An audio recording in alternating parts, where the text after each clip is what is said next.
10 years ago, if someone had told me I'd ever reveal this part of my life, I would have laughed in disbelief.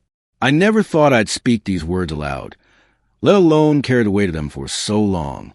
But life has a way of breaking apart the ground beneath you without warning, leaving you standing in the ruins of what you thought was unshakable. I'm Lisa, 45 years old. 13 years back, I married David.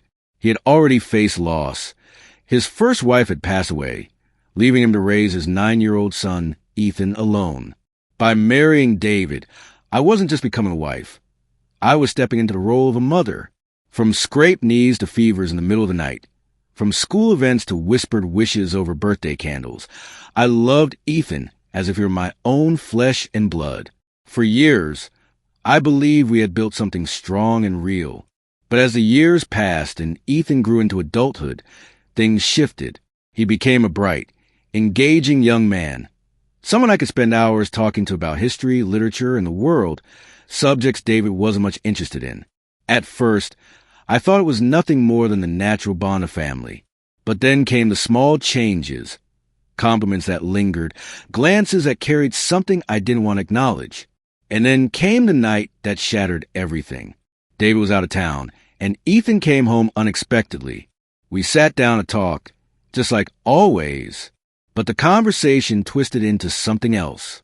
Out of nowhere, he confessed feelings that blurred every line between his stepson and the woman who had raised him. His words left me frozen, my chest pounding in disbelief. I told him it was wrong. I reminded him I was his stepmother, that the bond we shared could never and would never be anything different. But the damage was done. Those words lodged themselves in my mind, echoing in moments of silence. After that night, nothing felt the same. Ethan avoided me and I avoided him. But distance didn't erase what had been spoken. It only magnified the weight of it. When David returned from his trip, he had no idea.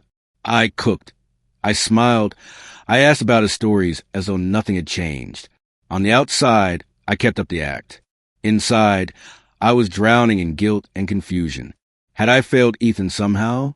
Did I love too openly, too freely, too unconditionally? Or had this always been buried inside him, unseen until that night? Weeks slipped into months, and the house grew colder. Family dinners became quiet, stripped of warmth.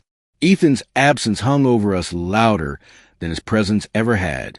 I felt like a stranger in the very home I had built. And deep down, I knew the truth. Nothing would ever go back to how it was. Even if his confession was buried forever.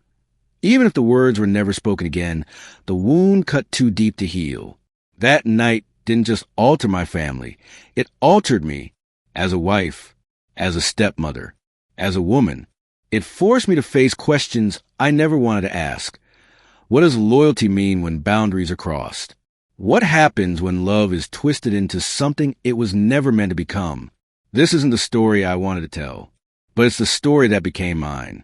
And maybe, by finally speaking it, I can stop carrying it alone.